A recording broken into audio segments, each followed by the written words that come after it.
Hay una pregunta que de entrada suena casi a herejía, ¿no? ¿Puede ser peligroso estudiar la Biblia? Parece un disparate, ¿verdad? Pero hay un verso, uno solo, que a lo largo de los años se ha usado como argumento para decir que sí. Dice así: la letra mata, pero el espíritu vivifica. Y seguro que lo hemos escuchado. Se usa para justificar la idea de que, bueno, no hay que analizar tanto, que no hacen falta la teología ni la doctrina, que lo único que importa es sentir al espíritu. Pero los materiales que tenemos para este análisis sugieren que esta idea ha creado una especie de analfabetismo bíblico muy extendido. Totalmente. Y es un problema, ¿eh? Porque esa frase, sacada de contexto, se convierte en un arma contra el conocimiento. Así que el objetivo hoy es precisamente ese. Vamos a desarmar esa frase, a entender qué quiso decir realmente el apóstol Pablo cuando la escribió. Y ojo, no se trata de dar una opinión, sino de hacer lo que hacen los detectives. Ver la escena del crimen, analizar las pistas y llegar a una conclusión basada en la evidencia que nos dan las fuentes. Me gusta esa analogía. Entonces, como buenos detectives, vamos a desglosar esto. Si queremos entender qué pasaba por la cabeza de Pablo, ¿cuál es el primer paso? ¿Dónde estaba? ¿Con quién hablaba? El primer paso es viajar en el tiempo. A ver, estamos en Corinto, alrededor del año 55 o 56 después de Cristo. Y lo primero que hay que entender es que Pablo no está metido en un debate filosófico sobre razón versus sentimiento, para nada. La situación es mucho más terrenal y conflictiva. Él está defendiendo su trabajo, su ministerio, de un grupo de personas que las fuentes describen como falsos maestros judaizantes. O sea, había una disputa de poder, una lucha por la influencia en la iglesia de Corinto. Exactamente. Y esa lucha giraba en torno a una pregunta central. ¿Qué pacto rige la vida del creyente? ¿El antiguo pacto, el de la ley de Moisés tallada en piedra, Ujú. o el nuevo pacto, el de la gracia a través de Cristo? Todo el debate era sobre eso, no sobre si estudiar es bueno o malo. Un momento. Entonces, aquí es donde se pone realmente interesante. Si la discusión era sobre la ley de Moisés, cuando Pablo dice la letra, no se está refiriendo a la Biblia entera como la pensamos hoy. Ahí está la clave de todo el misterio. No, no puede ser. Pensemos que en ese momento el Nuevo Testamento ni siquiera estaba completo. El propio Pablo, al escribir esa carta, estaba creando parte de lo que hoy llamamos la Biblia. Cuando él habla de la letra, se refiere a algo muy específico y que todos en Corinto entendían perfectamente. La ley de Moisés, los 10 mandamientos y todo el código levítico. La ley tallada en piedra. Claro. O sea que durante siglos hemos estado aplicando una frase sobre la ley de Moisés a todo el conjunto de las escrituras. Eso lo cambia todo. Pero entonces me surge una duda. Si la letra es la ley de Moisés, ¿qué significa que mata? ¿Cómo puede la ley de Dios, que se supone que es buena y santa, matar a alguien? Es una pregunta lógica, y la respuesta es fascinante. La ley mata no porque sea mala en sí, sino por su función. Su función es ser como un diagnóstico médico perfecto. Imagina que te haces un escáner de última generación. El aparato te muestra con una precisión milimétrica que tienes una enfermedad terminal. Te da el diagnóstico de muerte. ¿El escáner te mató? No. No. El escáner solo reveló la enfermedad que ya estaba ahí. Vaya analogía. O sea, la ley te muestra que estás enfermo de pecado, pero no te puede curar. Justo eso. La ley te pone un espejo delante y te dice, este es el estándar perfecto de Dios y tú no llegas. Y como no llegas, el veredicto es de condena, muerte espiritual. El problema no es la ley, es nuestra incapacidad de cumplirla. Intentar salvarse cumpliendo la ley es como intentar curarse mirando la radiografía. Imposible. Por eso, para el que confía en ella para su salvación, la ley mata. Entendido. Y la segunda parte de la frase es, pero el espíritu vivifica. Siguiendo con la analogía, si la ley es el diagnóstico, El Espíritu Santo es el cirujano que te opera y te da vida, es la cura. Pablo lo desarrolla en otra carta, a los Romanos, donde dice, la ley del Espíritu de vida en Cristo Jesús me ha librado de la ley del pecado y de la muerte. Bajo el nuevo pacto, ya no se trata de un código externo que nos condena, sino de una transformación interna que el Espíritu realiza. Nos da vida donde antes solo había un veredicto de muerte. ok, la lógica es impecable. Pero ahora me salta otra duda. El mismo Pablo, escribiéndole a su discípulo Timoteo, dice algo que parece totalmente opuesto. Dice que toda la escritura es inspirada por Dios y útil para enseñar. ¿Cómo puede decir en un lado que la letra mata y en otro que la escritura es útil y nos prepara para hacer el bien? ¿No se está contradiciendo? Parece una contradicción, ¿verdad?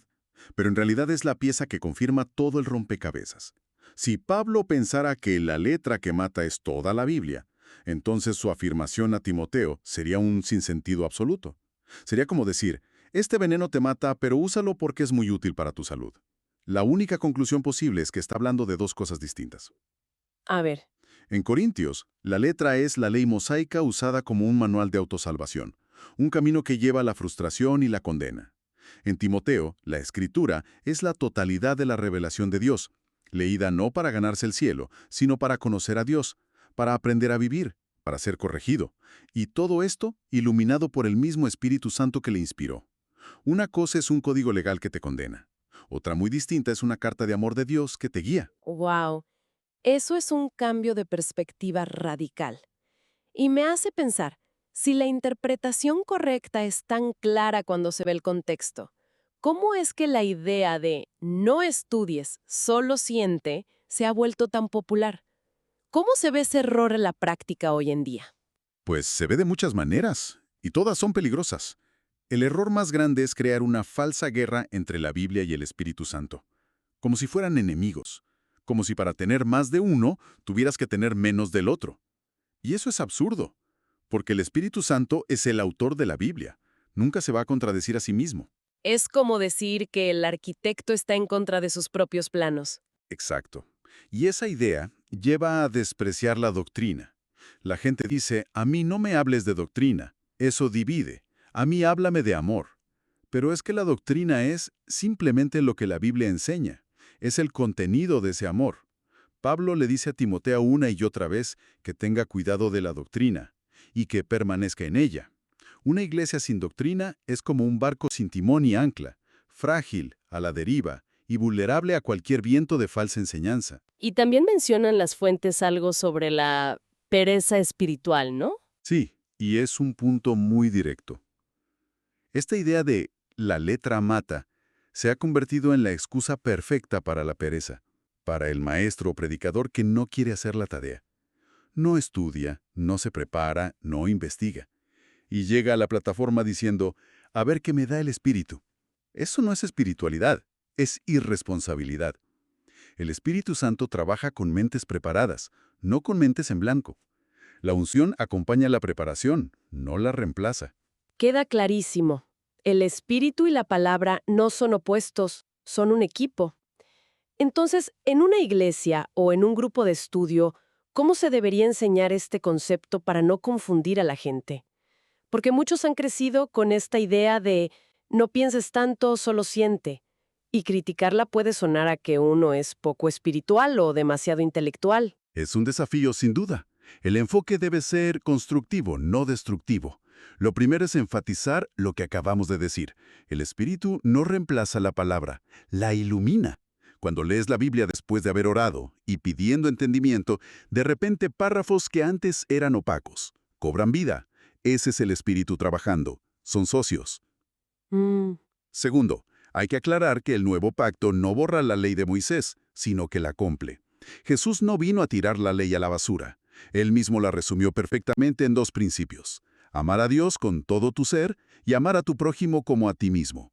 Toda la ley y los profetas, dijo él, dependen de eso. El propósito moral de la ley sigue vigente. Lo que cambió es nuestra relación con ella. ya no es una escalera para intentar llegar al cielo, sino una guía para vivir una vez que ya estás a salvo. Precisamente.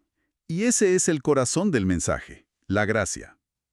El punto de Pablo es que nadie, absolutamente nadie, se salva por sus méritos o por cumplir una lista de reglas. La salvación es un regalo que se recibe por fe en lo que Cristo hizo. Él cumplió la ley por nosotros y pagó el precio de nuestra desobediencia en la cruz. Por eso, confiar en la ley para salvarse no solo es inútil, es rechazar el regalo de la gracia. Ajá. Así que para cerrar el círculo, La letra que mata es la ley mosaica cuando la usamos como un contrato de trabajo para ganarnos el favor de Dios. El Espíritu que vivifica es el Espíritu Santo, que nos adopta como hijos a través del nuevo pacto de gracia. Un pacto sellado no con tinta en piedra, sino con la sangre de Cristo en nuestros corazones. Entonces, todo este análisis nos lleva a una conclusión casi opuesta a la interpretación popular. La frase, la letra mata, pero el espíritu vivifica, no es un permiso para no estudiar, sino todo lo contrario. Es una celebración de la libertad que tenemos en Cristo. Una libertad que nos libera de la carga imposible de tener que ser perfectos por nuestra propia cuenta. Exacto. Y si volvemos a la pregunta inicial, ¿es peligroso estudiar la Biblia? Después de este análisis, creo que la respuesta es clara. Lo verdaderamente peligroso es no estudiarla a fondo. Un estudio honesto, que busca el contexto y el significado original, es el mejor antídoto contra el error, contra las manipulaciones y contra un analfabetismo bíblico que nos hace vulnerables. Es lo que nos permite descubrir la increíble riqueza y coherencia del mensaje. Y esto me deja pensando en algo para reflexionar. Si entender un concepto tan básico como la diferencia entre el antiguo y el nuevo pacto cambia por completo el significado de un verso tan famoso, ¿cuántas otras ideas clave podríamos estar pasando por alto o malinterpretando en textos que creemos conocer de memoria, simplemente por no detenernos a explorar su mundo, su contexto y su verdadera intención? Clave podríamos estar pasando por alto o malinterpretando en textos que creemos conocer de memoria, simplemente por no detenernos a explorar su mundo, su contexto y su verdadera intención.